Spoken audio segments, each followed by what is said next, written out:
Hello everyone, Niklsun here, and welcome to Coming Soon Movie News with Niklsun. I'm your host, and on this show, every Monday, Wednesday, and Friday, we'll be going over all of the day's movie news and going over what it means for the production in general, such as casting decisions, trailer announcements, director announcements, things like that. So, without any further ado, let's get started with today's Hot Topics.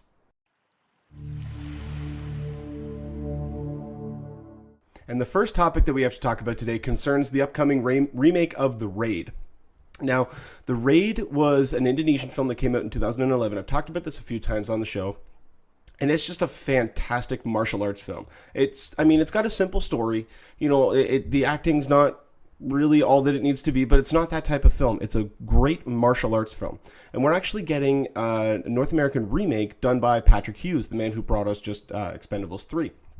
And a couple of curious things have been happening about this project. One of them was, the sheer fact that 3 years after the movie was originally made, they're remaking it. That's been a big kind of hot topic button for people.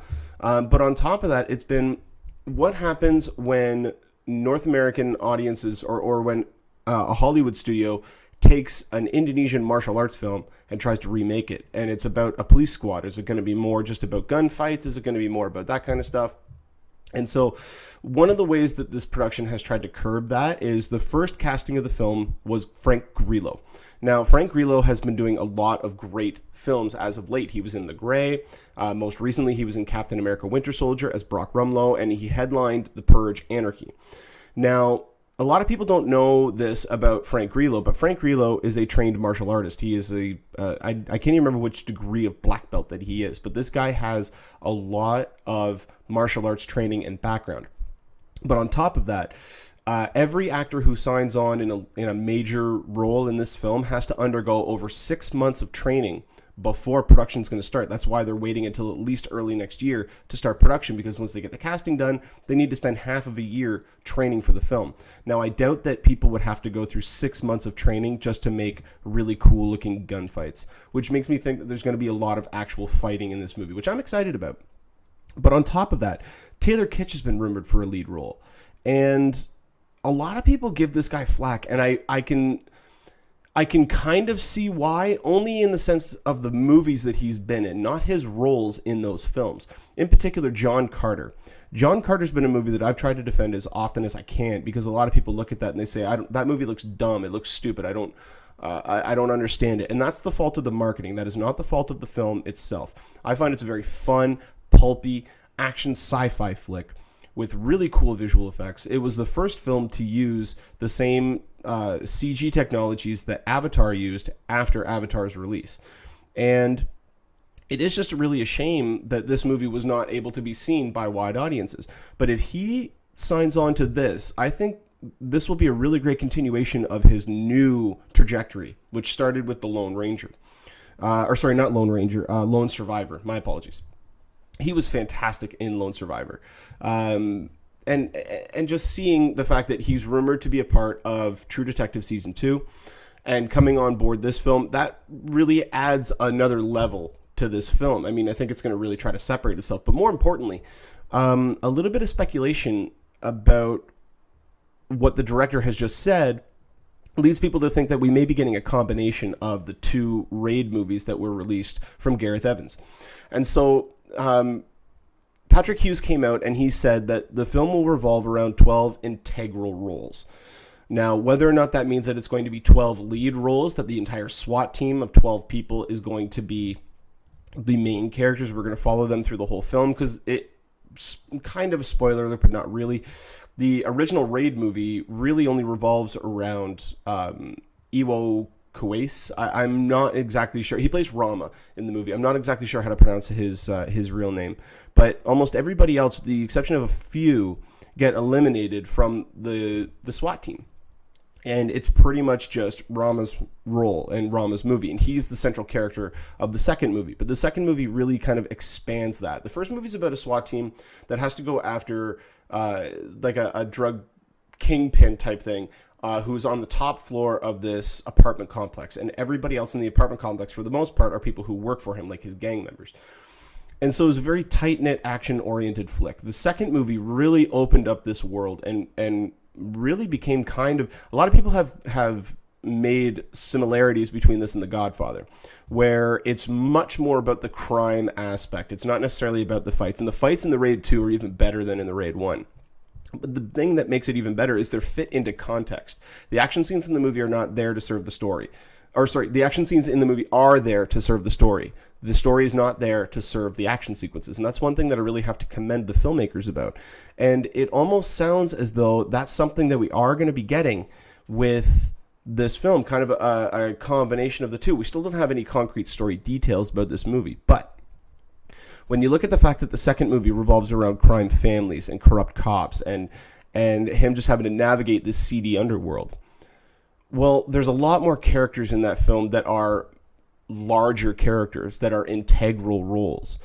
Again, it's really going to be curious because he also said, he said it's akin to Black Hawk Down and to Zero Dark 30. Those are the two movies that he referenced when talking about the 12 integral roles in the movie. So we most likely are going to be getting some sort of ensemble flick, which I'm actually really excited about, especially considering that Frank Grillo was the first person cast.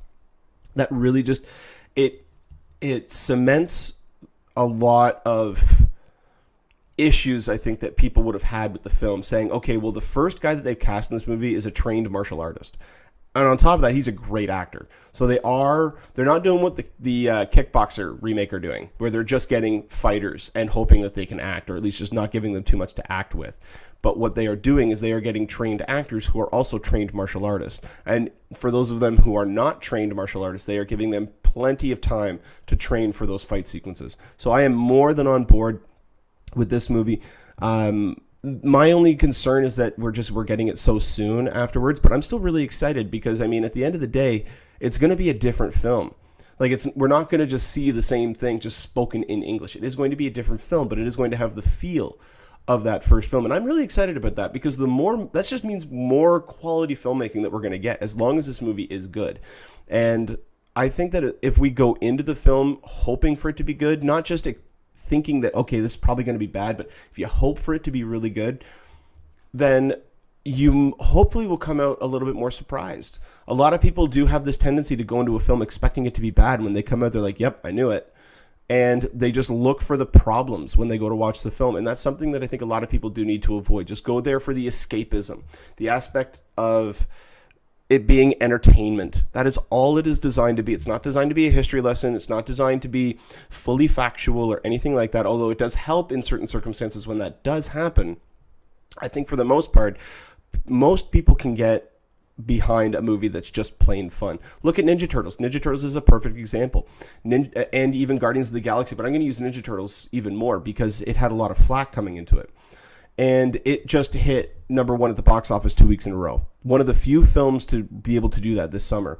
And it just goes to show that even though the movie is critically bad, and even in my review, I did say that it is not a great film, but it is fun. It's entertaining. It did what it needed to do. And if we can get something similar to that out of The Raid, obviously R-rated, a little bit more intense, but still fun and energetic, I think this film can definitely be a hit. But it's going to take some more time because, I mean, the movie's not even scheduled to start filming at least until early next year, which means we're not going to get it for almost 2 more years.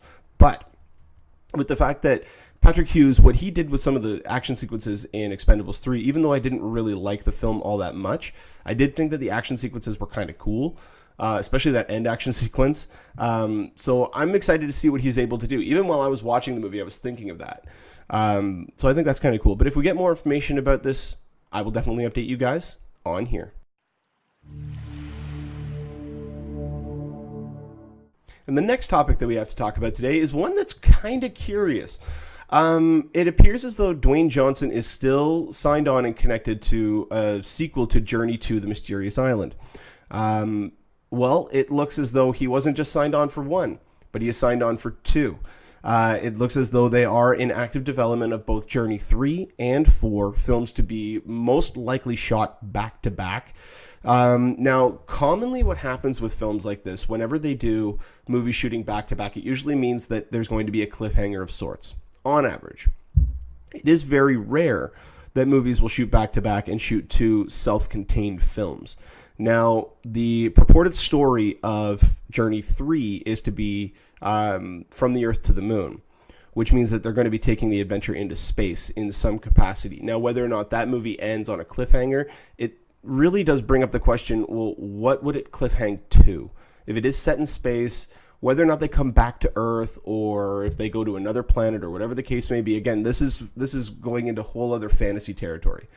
But if this movie is able to open up that possibility and still keep in, because I just rewatched Journey 2 not too long ago, maybe a couple of weeks ago. Just, it was a Sunday afternoon. I really didn't have anything to do.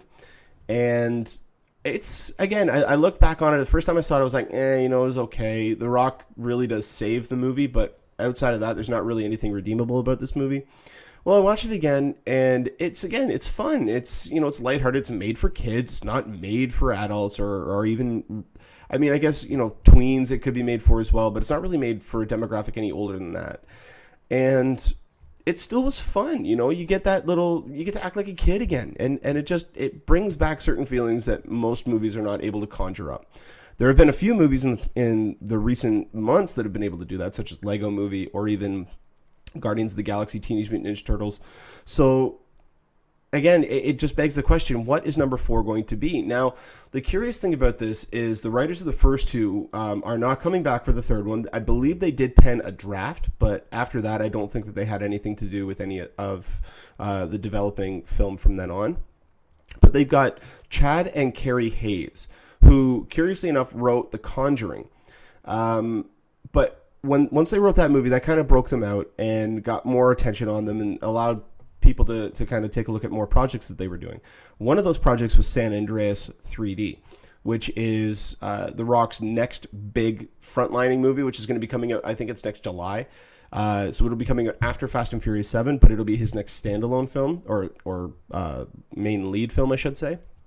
But not only is it written by these guys, starring Dwayne Johnson, so there's a little bit of a connection. San Andreas is also directed by, what's his name? Brad Payton, who is the director of Journey 2. And he also has directed San Andreas 3D. He is apparently signed on for number 3. If they're going to do 3 and 4 back-to-back, it makes sense that he would do both of them. But these guys have also written a script for a movie called SEAL Team 666, which, again, is another action film that is being geared and written for The Rock.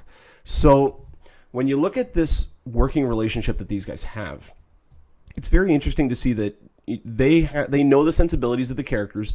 They know how to write them to bring out the best performance from The Rock, but still kind of make them a little bit different. Again, this is all right now just speculation because we haven't seen San Andreas. So we don't know exactly what they brought to that character, although it is going to be interesting. It kind of, to me, sounds like The Day After Tomorrow, but set during earthquakes instead of during a big kind of new ice age, where he has to traverse through all this treacherous areas to try to save his daughter. So it's going to be interesting to see what they're able to do with that. But we do know that schedule allowing Josh Hutcherson will be back. But outside of that, we don't know any more information about this movie. It is still, again, supposed to revolve around From the Earth to the Moon, so it will be intriguing to see what kind of aspects they are able to bring out of that, whether or not they take it in a whole new direction, or if they abandon that plotline entirely and go with something else. It's still up in the air. We still don't know what's going to happen, but allowing for the schedules and all this stuff, it's going to be interesting to see when these movies actually start to get put under production, because The Hollywood Reporter broke this story. And when The Hollywood Reporter breaks a story, normally, and I say normally because it doesn't always happen, but normally it means that we are expecting to get a lot more information about this very soon, because that means they're probably gearing up to get ready to start production. San Andreas, as far as I'm aware, is already finished filming. So Brad Payton would already be in post-production on that film because it is scheduled to come out next summer, which means that he could already be in the planning stages of Journey 3. But more time will tell. It's going to take a little bit of time before we get more information about this, but when we do, I will definitely update you guys on here. All right, and the next topic that we have to talk about is one that I think a lot of us have been hoping for. It, as confirmed by director Chris McQuarrie, who is directing Mission Impossible 5, Ving Rhames, also known as Luther Stickle, will return for Mission Impossible 5. And I think that, to me, is going to create an even better dynamic in the film. Because one thing that was pointed out, I didn't even think of this at first, but then I was reading a couple of posts online. And one thing that was really pointed out to me was that Luther Stickle is the hacker of the group. And now they have Benji. And with someone like Simon Pegg's comedic timing, and Ving Rhames is really, he's really good at being able to play off other people. And I'm excited to see some banter between those two if they go that direction. I think that would be really fun. But Chris McQuarrie tweeted out saying, "Welcome back, Mr. Rhames." And then he CC'd Tom Cruise, Simon Pegg, and Jeremy Renner in that tweet. So we know for a fact now, it is confirmed. It's not even hearsay from the actors. It is confirmed that Tom Cruise, Simon Pegg, Jeremy Renner, and Ving Rhames will be returning for Mission Impossible 5. The curious one that's missing, though, is Paula Patton. A lot of us have been hoping that Paula Patton would return to the role that she made up in, or that she made in Mission Impossible Ghost Protocol. But it looks as though that's not happening. They are on the search right now for another female lead. Jessica Chastain was approached for the role, but she unfortunately turned it down. It could be scheduling conflicts. It could be just not a project that she wants to be a part of. There's a lot of interesting things that could happen with that. But the one really interesting thing, and I reported on this a while ago, but I haven't talked about it since, is Alec Baldwin is still attached to this film. He hasn't signed on yet, as far as I'm aware, but he is still attached to potentially become the head of the CIA. And that brings up something that's very curious to me, at least in the sense of what sort of government organization are we going to be getting in this film? Because after Ghost Protocol, IMF had been disavowed. Whether or not IMF was brought back or was just created as kind of an offshoot of one of the current governmental bodies is another story altogether. And I'm wondering if the CIA are going to be the parent governmental body of IMF, if they are going to be now just an offshoot of the CIA. That would be kind of cool, because that leads more into covert ops and all this stuff, and maybe a little bit more of a grungy Mission Impossible film, because we haven't really got that. We've gotten the slick, we've gotten the clean. Even Ghost Protocol, a movie where they were on the run, and they were cut off from all of their resources and stuff. They all had all these really cool, nifty toys, and it was a very clean, very slick action film. I would love to see them get into the gritty, into the grungy, into the dirty action flick, and really make them, all like, I'm not trying to say that it should be like a Bourne film, but I think that could really add some sensibilities to this property to really separate it. And we're going to get a different film than we've gotten before, because Chris McQuarrie is directing it. Anyone who's seen The Way of the Gun or Jack Reacher knows that he has a different way of... He has a different vision for a lot of different things. Like his action sequences with Tom Cruise and Jack Reacher. Tom Cruise did not use a stunt double. He rarely, if ever, uses a stunt double. But in all of the driving sequences in Jack Reacher, that was all Tom Cruise. Like, that was a commitment from both the director and Tom Cruise, the actor.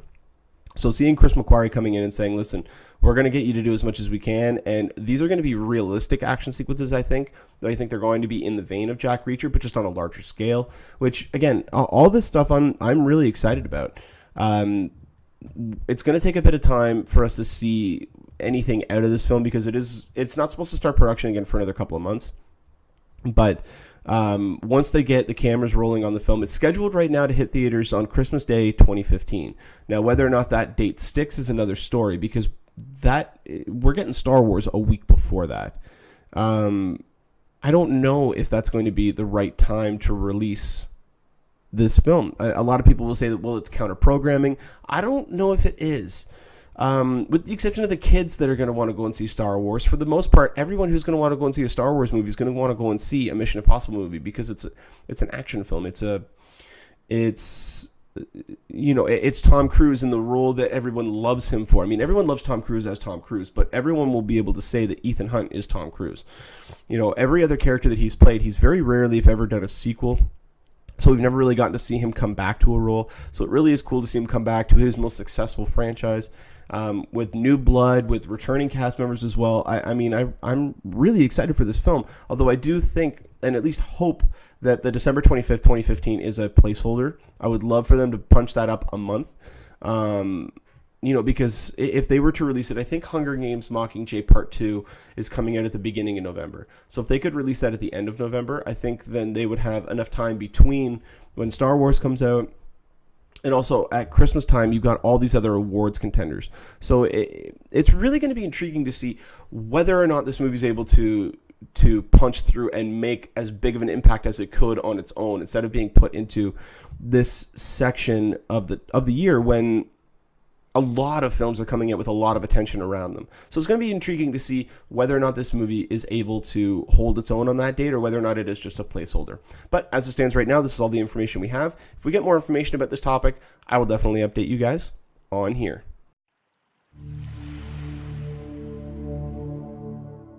Now, this next story is really intriguing because I was moseying on through the Hollywood Reporter this morning, and one story came across that is about a project that I've been hoping for a long time.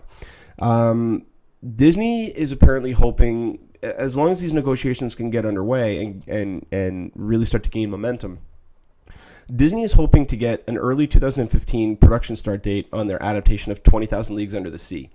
Now, one of the main reasons that I'm intrigued about this is because if this is the same project, which I think that it is, I don't think that they've gone under any major script rewrites. This is a property that David Fincher was attached to for years.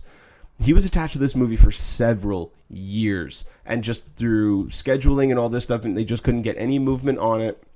He had to drop off directing the project. And he wanted to get into doing the sequel to Girl with a Dragon Tattoo, but he still hasn't started on that. Right now he's working on Gone Girl, and we don't exactly know what his next project's going to be after that, but I do think that he really wants to get into the sequel, Girl Who Played with Fire.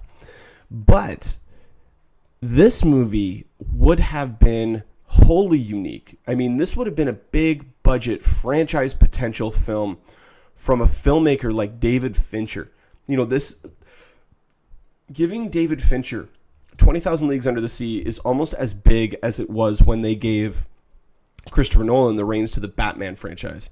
I mean, I remember when that was announced, when Christopher Nolan was announced as the director for the new Batman film. It hadn't been called Batman Begins yet. I think everybody out there went, really? Wow. That is cool. Like, that is... When I first heard about it, I thought, okay, that's odd, because I don't want a slow Batman film. Because, I mean, he had Memento, which had a little bit of pep to it, but again, it was all about the twist and all about figuring out what was going on. The visuals were still really cool, but it was mostly about the interactions between the characters. And then you get Insomnia, which is a movie about a guy almost losing his mind, living up in Alaska.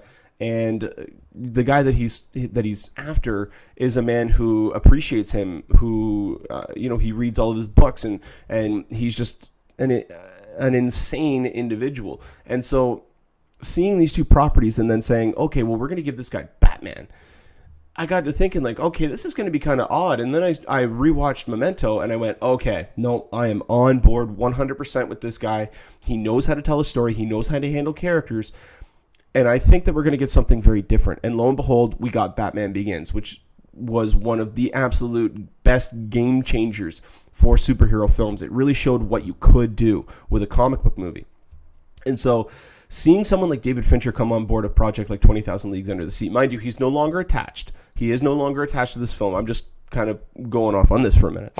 But having somebody like him involved in this project means that there must have been a hell of a script.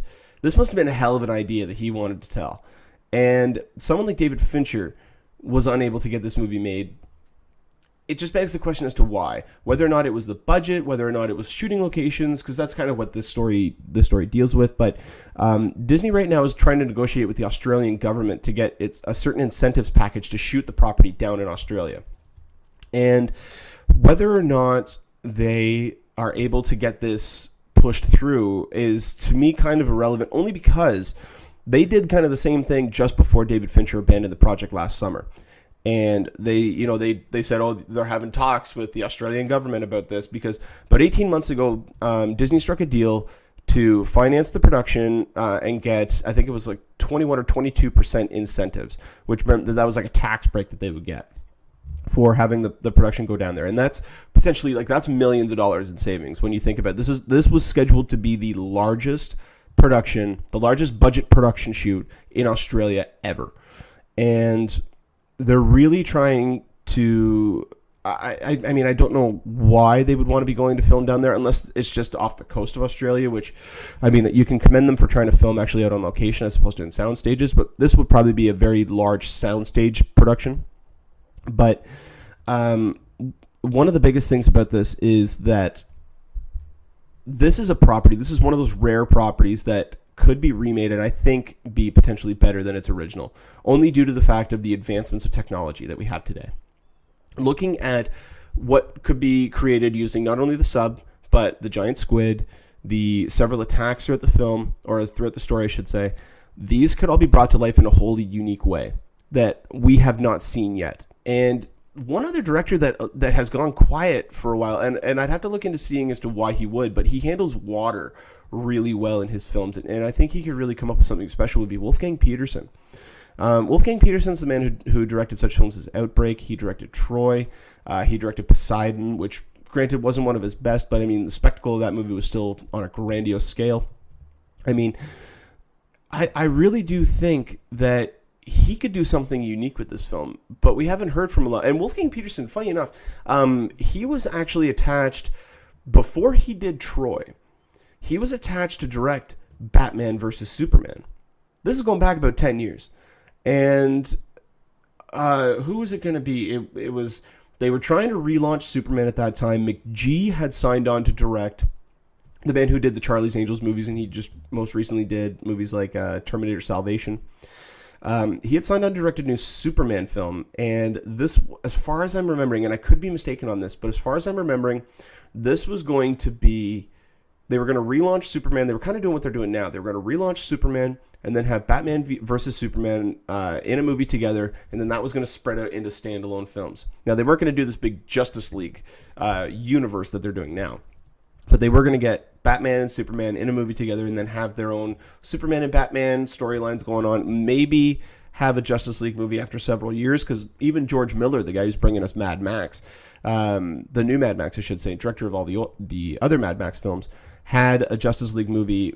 I think they were about 2 weeks away from filming, and then the cord got pulled, and it was going to be a very, very interesting property, because I mean, it was Adam Brody was cast as the Flash. You had Common was cast as Green Lantern, as John Stewart. You had Armie Hammer before he did The Social Network, before anybody knew who he was cast as Batman. And a couple, they had Wonder Woman was in there.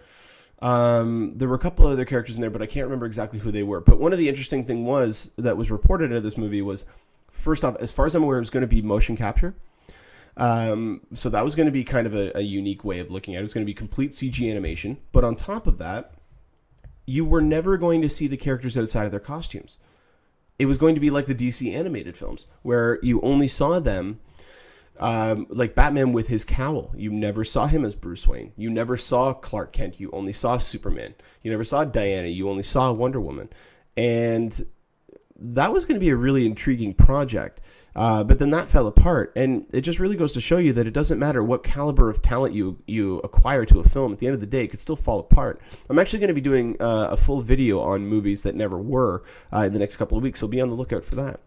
But again, with 20,000 Leagues Under the Sea possibly being remade again in today's age, I mean, the level of special effects that could be put into that film is staggering, and I really do hope that this property comes back. I hope Fincher goes at least back on as a producer, because this looks like it was a story he really wanted to tell.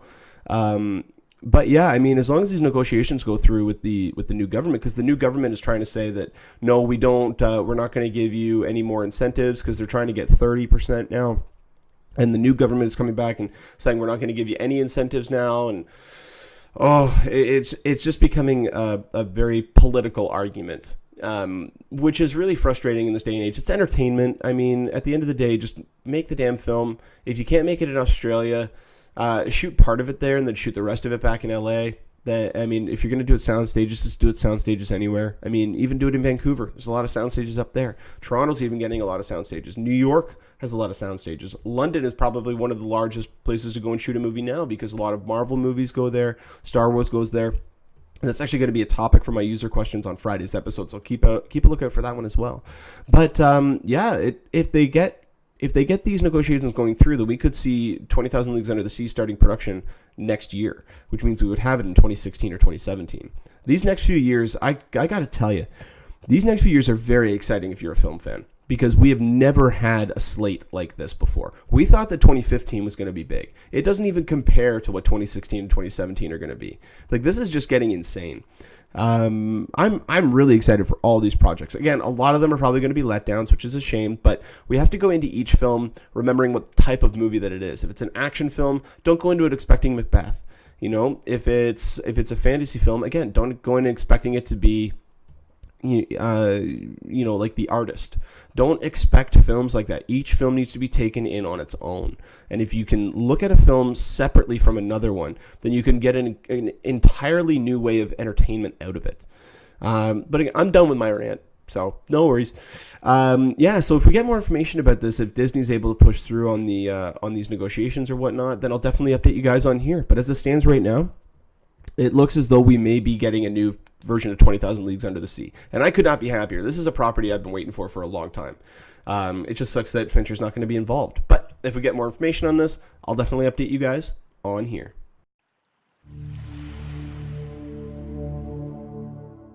And the last topic that we have to talk about today is Peyton Reed, the director of the upcoming Ant-Man, actually just tweeted it this morning that production has begun. So they are now officially filming on this movie. One thing that this means is that a lot of people, this happens all the time when it comes to these superhero films. Everybody loses their mind when something negative happens on one of these properties. In this case, it was Edgar Wright leaving, he was the director, signed on director and co-writer of the film for about 8 years. And then he left the project. Well, then they got, this almost wrote itself. They got the director of Yes Man to direct Marvel. And I even said they're going to get a Yes Man director. And lo and behold, they got the director of Yes Man. But a couple of things that we found out since then, and again, this is all just fanboy rage. I'm accused of it. I'm not saying that I'm not one to fall victim to this. I do it myself. But we all kind of shook our heads and went, really? They're getting this guy? This guy doesn't really have the greatest track record, this, that, the other thing. Peyton Reed, though, is a geek. He is a major, major geek. He was actually on the short list to direct Guardians of the Galaxy before James Gunn directed it. So this is not just a Marvel going out and trying to find a comedic director. This was somebody that they already had a partial relationship with. They had history with him in the past. So it wasn't just we got a list here of random comedian or comedic directors that we can go through. It wasn't anything like that. So they chose Peyton Reed. When he came out at Comic-Con, he didn't get booed, but it was just kind of silent, which I really kind of felt bad for him. This guy was not the one who kicked Edgar Wright off the property.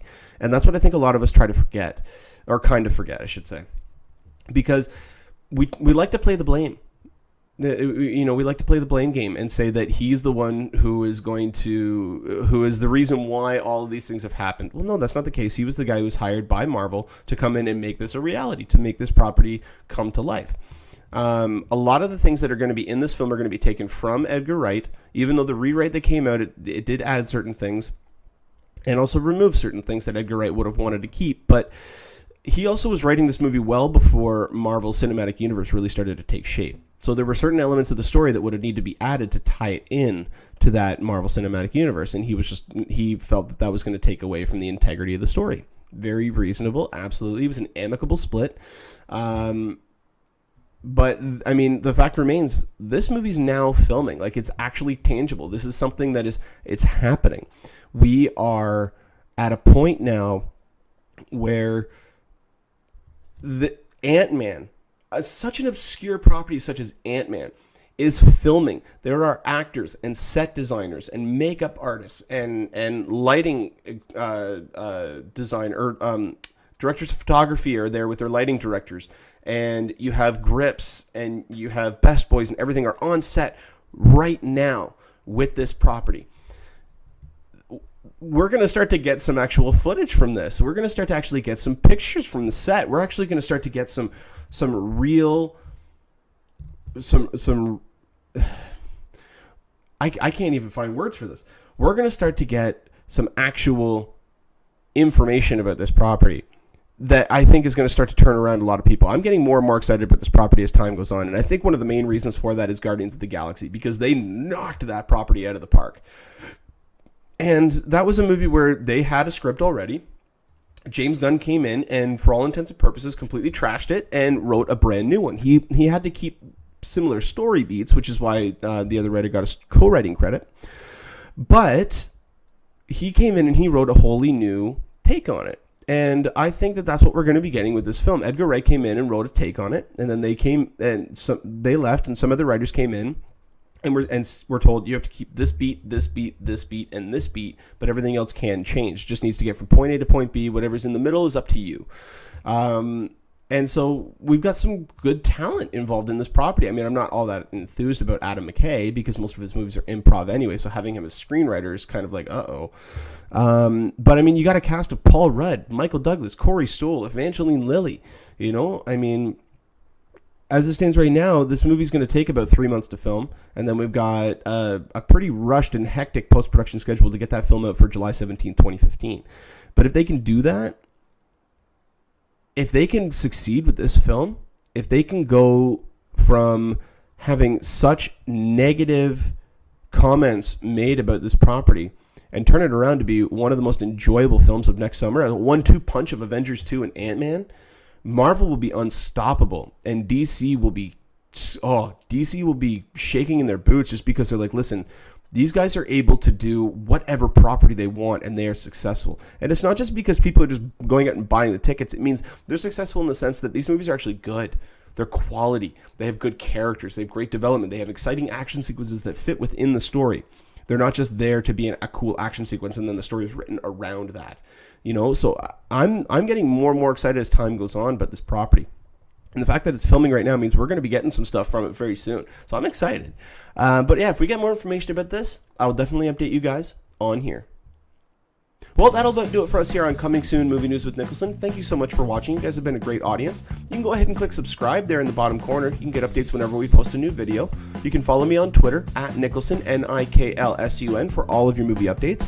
And you can also find us on our Facebook page at facebook.com/Movie News with Niklsun. And until next time, you guys enjoy the rest of your day. Take care.